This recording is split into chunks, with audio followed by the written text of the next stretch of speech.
2003. It was right after, remember, the statue fell down? They pulled the statue of Saddam Hussein down in the square. It was about 2 months after that. And I was on this trip, about 180 people on this particular USO trip. It was called Project Salute. There were singers and rappers and ball players and comedians and actors. And there were also a couple of people that were on the trip that I've become very, very close with. And one of those is a former firefighter, former Marine named John Vigiano. And John is a retired firefighter, had two sons, one a police officer and one a fireman. And he lost both his sons at 9/11 at the towers that day. And John was on this particular trip because he wanted to go over and thank the troops for what they were doing for us. And he brought a piece of the World Trade Center with him, and I was inside a big hangar in Baghdad, at Baghdad Airport, with about 6,000 troops, and they started to pass around this piece of the Trade Center. Just like this. It went all the way around. It went around the crowd. Everybody grabbed it. All those troops grabbed it. They passed it to each other. And it somehow found its way back up to the stage and back to John. Now, I talked to John a lot, and he's become a very, very dear friend of mine. He introduced me to a lot of my friends at the FDNY. And I remember asking him what it was like on that day when he was down there digging around in the rubble for his two sons. And he told me that, he would be there all night long. And when he would get there would be lines and lines of people out there handing water to everybody who was down at the site, and handing food to everybody who was down at the site. And then John would leave, and he would come back, and those same people would still be there, handing out food and water to those who were digging at the site, looking for their buddies and their family members. And he said, months later, he thought about it, and he said, as tragic as it was on that day,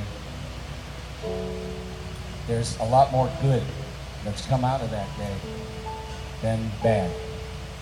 And what he meant was that on that day, our country unified, pulled together. And it was dark. It was a dark, dark time. But our country pulled together, and we all stood for one another, and we stood up. And we said, we're Americans, we're not going to live in the dark. And tonight we have 10,000 points of light. And we're going to raise those points of light to remind all those who would try to push us into the darkness, take away our liberty and freedom, that we're not going to live in the dark. We're not going to be terrorized. And we have brave, courageous, wonderful defenders out there every single day to try to prevent that from happening again. Can we put the lights down, please? Let's put all the lights down. No, your lights are up. Oh, yeah. If you don't have a light, use your cell phone. Let's light this place up here in remembrance of all those that we lost and all the good of America. America is a blessed country. We should be proud to live in this country. We do a lot of good around the world. I've seen our military in action all around the world. They do good things. They take care of us. They're our defenders, and we're never going to forget about them. So let's all sing together in unity, okay? So everybody in Iraq and Afghanistan can hear us. Okay, we're going to sing this next song. Let's all sing together. Everybody on your feet. Raise those lights.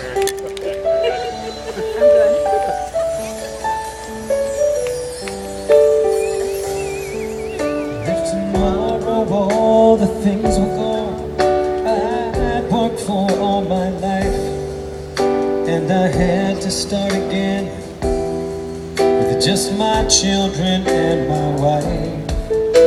I thank my lucky stars to be living here today, 'cause the flag still stands for freedom, and they can't take that away.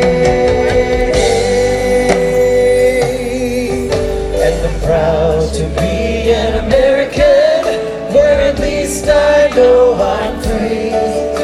And I won't forget the ones who died, who gave that right to me. And I'll gladly stand up next to you and defend her still today, 'cause there ain't no doubt I love this land.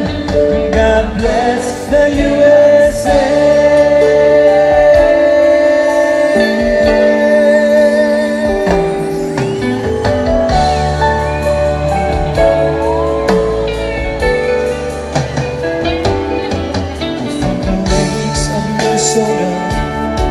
To the hills of Tennessee, out across the plains of Texas.